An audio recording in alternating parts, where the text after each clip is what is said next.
মৌখিক ভালোবেসে যদি জান্নাতে যাওয়া যেত, সর্বপ্রথম জান্নাতে গিয়ে বসে থাকতেন আল্লাহর নবীর চাচা, তার নাম আবু তালিব। ইসলামের ইতিহাসে একটা চটি বইয়ের পাতাতে আপনি দেখাতে পারবেন না যে আবু তালিব কখনো কোনোদিন মুহাম্মদ সাল্লাল্লাহু আলাইহি ওয়াসাল্লামের বিরুদ্ধচারণ করেছে। বরং বেঈমানেরা মারতে এসেছে, আঘাত করতে এসেছে, প্রাচীরের মতো দাঁড়িয়ে গিয়ে বলেছে, আমার ভাতিজার গায়ে হাত দিবে না, একদম আমার ভাতিজার উপরে কথা বলবে না, তার দিন কবুল করবেন এটা আলাদা ব্যাপার, কিন্তু ওর নামে কোনো কথা বলতে যাবে না।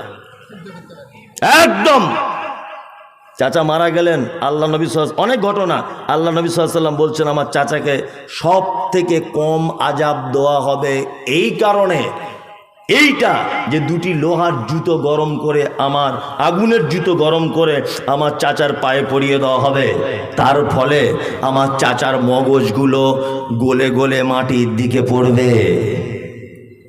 কি বললাম বুঝলেন? তার মানে মৌখিক ভালোবাসা দিয়ে জান্নাতে যাওয়া যাবে না। কি দিয়ে যাওয়া যাবে?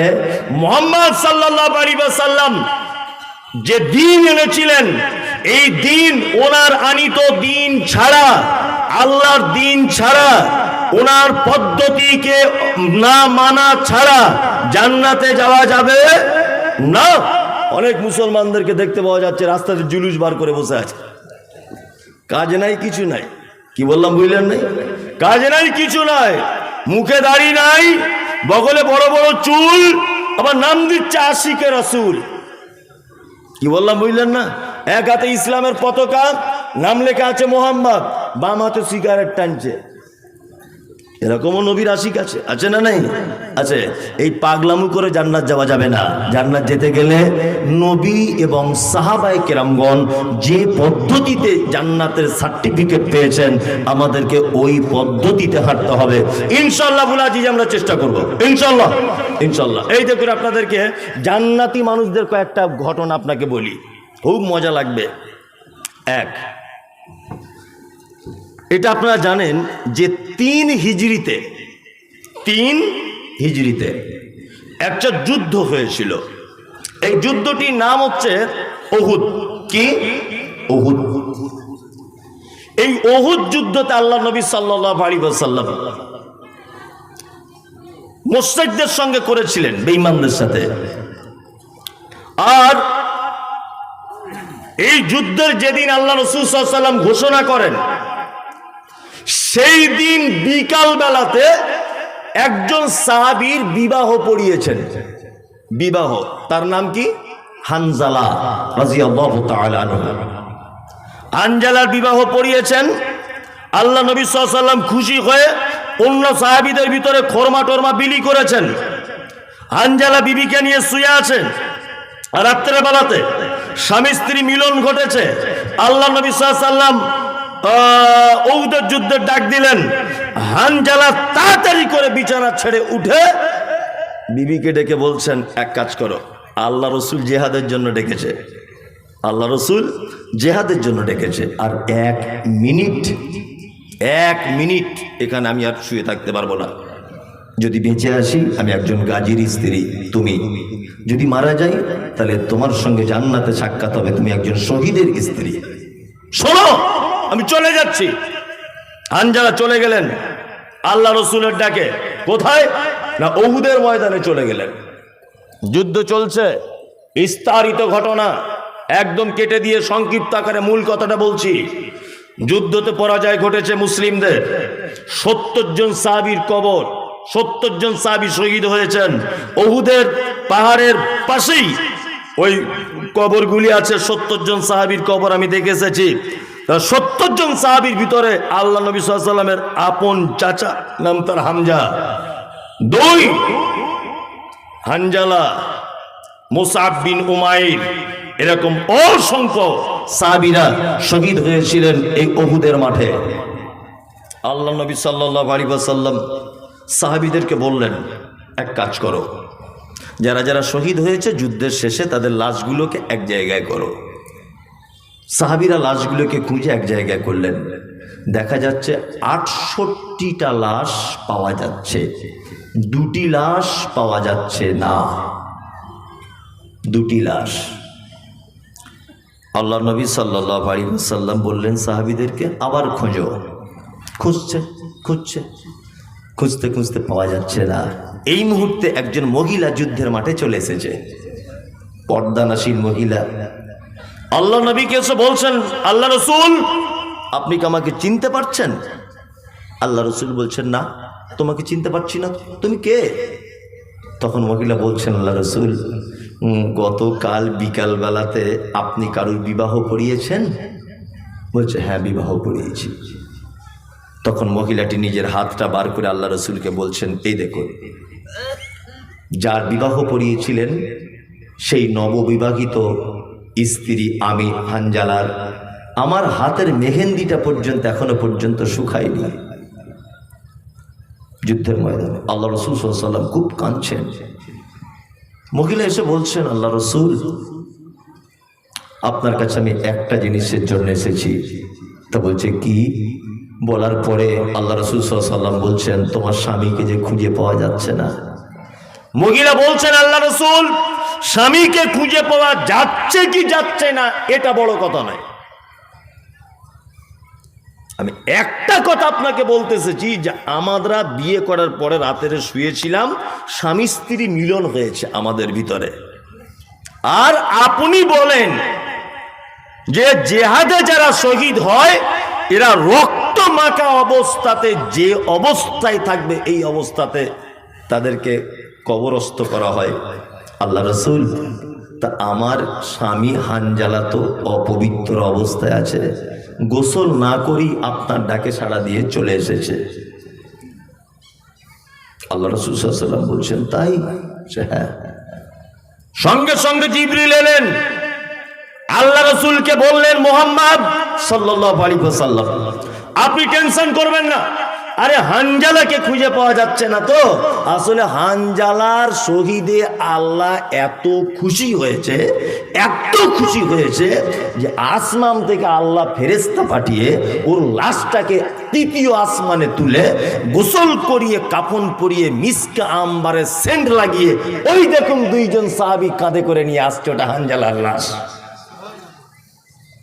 ভাবতে পারা যায়? হ্যাঁ, স্ত্রীর কাছ থেকে উঠে জিহাদের ময়দানে চলে গিয়ে শহীদ হচ্ছেন, তার গোসল করাচ্ছেন ফেরেশতারা তৃতীয় আসমানে। আল্লাহ এত খুশি হয়েছে। যুবক এবং যারা এখানে বসে আছেন সকলের কাছে অনুরোধ, ফজর আজান দিচ্ছিল মুয়াজ্জিন, আসসালাতু খায়রুম মিনান নাওম। তোমার ঘুম ভাঙে না? ভাঙে? কাদের সঙ্গে তুলনা করেন? সূরা ফাতিহাতে আপনি কাদের সঙ্গে তুলনা করেন? ইহদিনাস সিরাতাল মুস্তাকিম, আল্লাহ তুমি সহজ পথ দেখাও, সিরাতাল লাযিনা আনআমতা আলাইহিম, তাদের পথ দেখাও যাদেরকে তুমি পুরস্কারিত করেছ। এটা শুধু আপনার মৌখিক বলা হয়, তাই না? যাবে স্ত্রীর কোল থেকে উঠে নববিবাহিত একজন যুবক জিহাদের ময়দানে গিয়ে শহীদ হয়ে যাচ্ছে, আর তুমি মুসলমান, তোমার মসজিদে দিনে 5 বার আহ্বান করা হয়, তুমি একবারও যাও না। তুমি জানো এটা যে সারা পৃথিবীর এক শ্রেণীর মুসলিমদের দুশ্মন, এক শ্রেণীর ইসলামের যারা দুশ্মন, তারা সূক্ষ্মভাবে চক্রান্ত চালিয়ে যাচ্ছে যে কি করে মুসলিমদের মসজিদগুলোকে ভেঙে চুরমার করে দেওয়া হয়। আপনারা জানেন সারা ভারতবর্ষের মাটিতে এখনো পর্যন্ত অনেক রাজ্যতে মুসলিমদের মসজিদে আজান দেওয়া হয় না প্রকাশ্যে, এটা আপনারা জানেন। এটা আপনারা জানেন ফিলিস্তিনের মাটিতে এই মুহূর্তে মুসলমানগুলোকে মেরে দেওয়া হচ্ছে, লাগাতার মারা হচ্ছে, নারী পুরুষকে মসজিদ আকসা হামলা চালানো হচ্ছে। ইসরায়েলের ইহুদিরা সারা পৃথিবীতে যখন মসজিদ ভাঙার আন্দোলন চলছে, তোমার এটা হুঁশ নেই? ভারতবর্ষের মাটিতে ত্রিপুরাতে মসজিদ ভেঙে দেওয়া হয়েছে, এটা তোমার জ্ঞান আছে? ভারতবর্ষের মাটিতে ঐতিহ্যবাহী মসজিদ ভেঙে দেওয়া হয়েছে লকডাউনের সময়, বাবরি মসজিদ। সারা পৃথিবীতে যখন মসজিদ ভাঙার আন্দোলন চলছে, যুবক তুমি তখন আজান শুনেও মসজিদে যাও না, তুমি দুয়া কিন্তু করো, ইহদিনাস সিরাতাল মুস্তাকিম। কখনো এই রাস্তাতে আসা যাবে? তাদের মতো হতে হবে, তাদের মতো হতে হবে। চলুন আর একটা চমৎকার ঘটনা থেকে আপনাকে শিক্ষা দেই। আল্লাহ নবী সাল্লাল্লাহু আলাইহি ওয়াসাল্লাম তিনি মিরাজে গিয়েছিলেন, এটাগুলো জানেন সবাই। রাস্তাতে অনেক ঘটনা ঘটেছে, যাই হোক জান্নাত জাহান্নাম দেখলেন।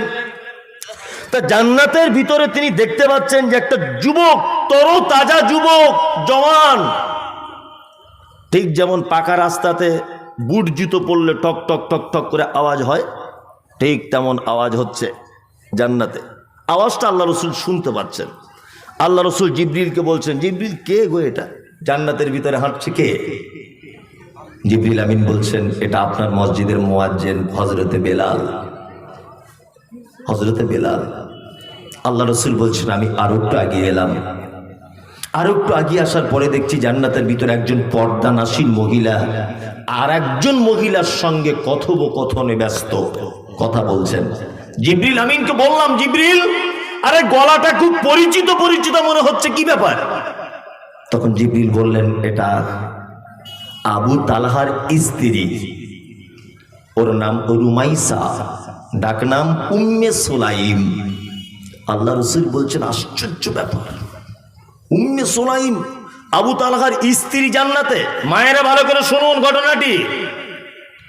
আল্লাহ রসুল ফেরত এলেন, ফেরত আসার পর ফজরের নামাজের পরে হযরতে বেলালকে ডেকে বলছেন, বেলাল একটা আশ্চর্য ঘটনা শোনো, আমি গতকাল রাত্রিবেলা মিরাজে জান্নাতের ভিতরে তোমার পায়ের আওয়াজ শুনে এসেছি। হযরত বেলাল কিন্তু তখন বেঁচে আছেন। এই কথা বলার পরে হযরতে বেলাল বলছেন, আল্লাহ রাসূল আর আপনি যদি বলেন এখানে অবিশ্বাসের তো কোনো জায়গাই নেই, আপনি যেটা বলেন সত্যি বলেন। আল্লাহ রাসূল বলছেন, বেলাল তুমি কি করো গো, কি আমল করো বলো, যে আমলে খুশি হয়ে আল্লাহ তোমার মতো বেলালকে জান্নাতের ভিতরে রেডি করে দিয়েছে। বেলাল হাবশি দেশের মানুষ, দক্ষিণ আফ্রিকার লোক, কালো কুচকুচ কুচকুচ দেখতে, ঠোঁটটা নিচের দিকে ঝোলা, মাথার চুলগুলো পাখির বাসার মতো, কিন্তু বেলালের ঈমান এত উজ্জ্বল ঈমান যে বেলালের ঈমানকে কবুল করে নিয়েছে আল্লাহ। হযরতে বেলাল বলছেন, আল্লাহর নবী গো, আমি কোনো দামি আমল করতে পারি না, তবে একটি মাত্র আমল করি, দিনের বেলাতে যতবার অজু ভেঙে যায় আল্লাহর নবী ততবার আমি অজু করি। অজু করে মসজিদে গিয়ে 2 রাকাত তাহিয়াতুল ওজুর নামাজ পড়ি বা নফল সালাত আদায় করি। বিশ্ব নবী বলছেন, বেলাল রে, আল্লাহ তোমার এই আমলটাতে এত খুশি হয়েছে যে তোমার মতো বেলালকে আগে থেকেই জান্নাতের ভিতরে রেডি করে রেখে দিয়েছে।